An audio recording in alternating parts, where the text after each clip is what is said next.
This channel crossed 30,000 subscribers a few days ago. I'm amazed by this. This is a hobby in my content, how machines work, mostly helicopters. It's definitely a niche subject, and this is still a hobby, but the ad revenue is now at the point where it covers the expenses of operating the channel. My biggest expense is the Autodesk subscription for 3D modeling software and also equipment upgrades to render, in some cases, 30,000 high-definition images for a single video. A few of you have asked for access to the 3D model of a helicopter that I use in a fair amount of my videos recently, and as a thank you for 30,000 subscribers, the blend file for this 3D model is now available for download on my Buy Me a Coffee page. It's a free download, but it's only free for current subscribers. And it's only available as a blend file, so you'll have to download Blender, which is free software, to make any use out of this. Blender is animation software, but I think some of you are only interested in using this to see how helicopters work, kind of like an educational video game. If that's the case, you'll need to learn a little bit about the Blender user interface. But once you do that, I have these custom properties available so that you can move the controls and see the response at the rotor blades. If you download this from the Buy Me a Coffee site, I also have a notes page. It's a separate download, and I would encourage you to download and read the notes page before interacting with the model. The notes describe the limitations of the model and also how to use the custom properties to control the helicopter.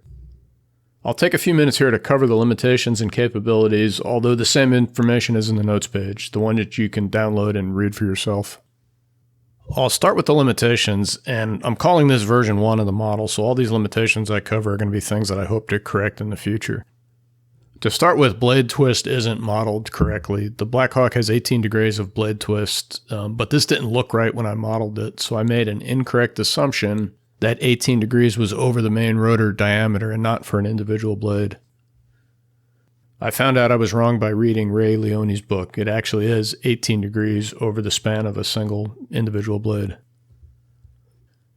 None of the components bend in response to loads. Real helicopter blades have a visually apparent amount of bending under load. So in the future, I plan to add bending to the main and tail rotor blades and also allow twisting of the tail rotor flex beams and the dust boots. Blade angles in response to flight control inputs are not representative of the actual helicopter. I set these to what looked about right to me at the time. Blade flapping phase delay is set to 90 degrees despite the aircraft having about 6% of flapping hinge offset. The blades, both main and tail rotors, do not flap or lead lag in response to rotation and forward flight. It would be kind of cool in the future to add helicopter equations of motion, so as you set the airspeed and the control inputs, the blades would flap and lead lag in the way that they would in a real helicopter. I have engine failure and auto rotation flags in the custom properties, but these don't allow any of the parts to coast to a stop. You just set them on and they just snap to that position. Also, the engine fail flag doesn't automatically set the auto rotation flag. So to simulate an auto-rotating helicopter, you have to set both the engine fail and the auto-rotation flags. There are quite a few parenting errors in the model. The stationary and the rotating controls are not parented properly, and they remain in a fixed location when you move the helicopter globally. Also, when rotating the sprags inside of the freewheeling unit and the engine input pinions rotate, and they shouldn't do that. I modeled the rotating flight controls with drivers using simplified equations of motion, and inverse kinematics would have been more appropriate and also more realistic. Now I'll just briefly talk about the custom properties and how you interact with these. These are all set as scene properties. To change these, you'll need to go to the Properties window, then Scene Properties, and then expand this Custom Properties dropdown. You can change a property by direct entry of a value, or if you left mouse button over the data field, you can drag it left and right to reset the values.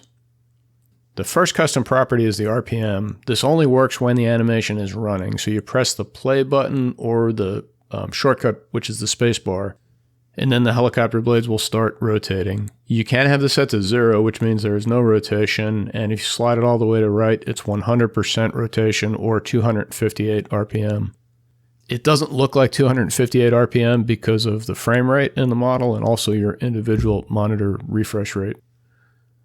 The RPM factor allows the tip path plane to move in response to flight control inputs. This allows you to see tip path plane motion with the rotor stopped, but you also have to set this when the RPM is non-zero.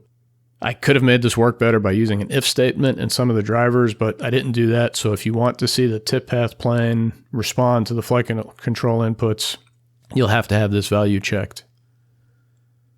The airspeed value does nothing in this version. In some of my videos, I had graphic velocity vectors. Those are not part of this blend file. If I do implement blade dynamics with rotor equations of motion in the future, I would use the airspeed value here to drive those. Auto rotation is a checkbox. When checked, this will stop the freewheeling unit and the engine input pinion of both engines, as if the aircraft were in a dual engine failure auto rotation. The collective property moves the collective lever and the corresponding non-rotating and rotating controls through the full range of motion, as do the cyclic lateral and cyclic longitudinal properties. Droop and flap stops property moves the droop and flap stops through their full range of motion. 0 is the low RPM position and 1 is the high RPM position.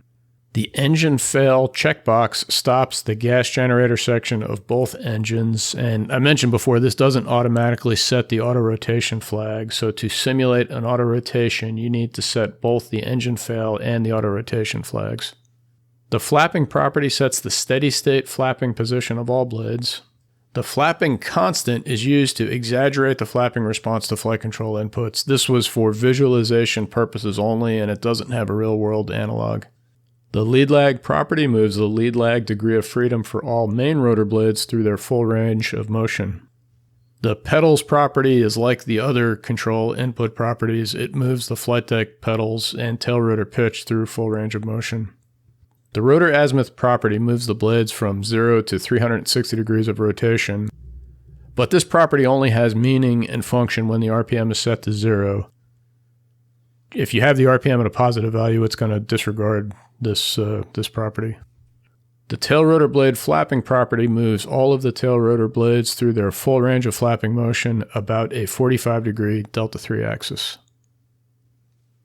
Hey, if you end up downloading this model and making use of it, I'd love to hear some feedback on what you used it for and what you thought of it. I've got a few other 3D models available on my Buy Me a Coffee site. A few of you have downloaded some of those already. I do plan to make more of these available in the future.